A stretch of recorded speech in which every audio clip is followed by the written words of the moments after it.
৩৯ বছরের গিনেস বুক রেকর্ড ভেঙেছে ব্রাজিলিয়ান গিরোল্যান্ডো জাতের গাভী। ২৪ ঘন্টায় ৩ বারের দুধ দহনে ১২৭.৫৭ লিটার দুধ উৎপাদন করেছে। ২০২০ সালের ফেব্রুয়ারির শেষে গিনেস ওয়ার্ল্ড রেকর্ডসে ব্রাজিলিয়ান গিরোল্যান্ডো গরুটিকে একদিনে সবচেয়ে বেশি দুধ উৎপাদনকারী গাভী হিসেবে ঘোষণা করেছে। ৩ আগস্ট ২০১৯ তারিখে ৩৪তম মিল্ক সেন্টস টুর্নামেন্ট চলাকালীন মারিলিয়ার ৩ বারের দুধ দহনে ১২৭.৫৭ লিটার দুধ উৎপাদন করেছে। এর আগের রেকর্ডটি ছিল কিউবার একটি গাভী উব্রে ব্লাঙ্কারের, যেটি ১৯৮১ সালের জুনে একদিনে ৩ বারের দুধ দহনে ১১০.৯ কেজি দুধ উৎপাদন করেছিল।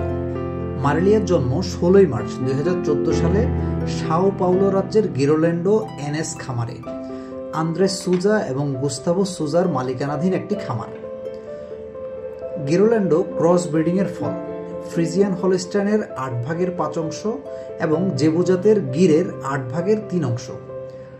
ডাচ জাতের ফ্রিজিয়ান হলস্টাইন গাভী দুধ উৎপাদনের জন্য একটি উল্লেখযোগ্য জাত এবং ভারতীয় জাতের গির গাভী দুধ উৎপাদনের ক্ষেত্রে গ্রাম্যতা এবং দীর্ঘায়ু নিয়ে আসে, যা ব্রাজিলের পরিবেশের জন্য গুরুত্বপূর্ণ, যদিও উভয়েরই উৎপাদনের জন্য উল্লেখযোগ্য দক্ষতা রয়েছে।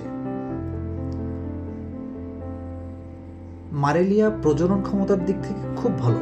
এই প্রতিযোগিতা পর্যন্ত তার ৮টি গাভী এবং একটি বাছুর রয়েছে। মারিলিয়ার বাবা গির জাতের ষাঁড় টিয়াত্রো দা সিলভেনিয়া এবং মা ফ্রিজিয়ান হলস্টাইন জাতের অ্যাপোলুসিও এডুয়ার্দো গ্লাউসিয়া। ব্রাজিলে গিরোল্যান্ডো জাতের গাভী থেকে ব্রাজিলের দুধের ৮০% উৎপাদিত হয়ে থাকে। গিরোল্যান্ডো জাতের গাভী তাপসহিষ্ণু, বাংলাদেশের আবহাওয়ায় ভালো ফলাফল করতে পারে। পাকিস্তানেও কয়েকটি গিরোল্যান্ডো জাতের গাভীর খামার ইতোমধ্যে গড়ে উঠেছে। এই জাতের ষাঁড়ও মাংস উৎপাদনে পিছিয়ে নেই।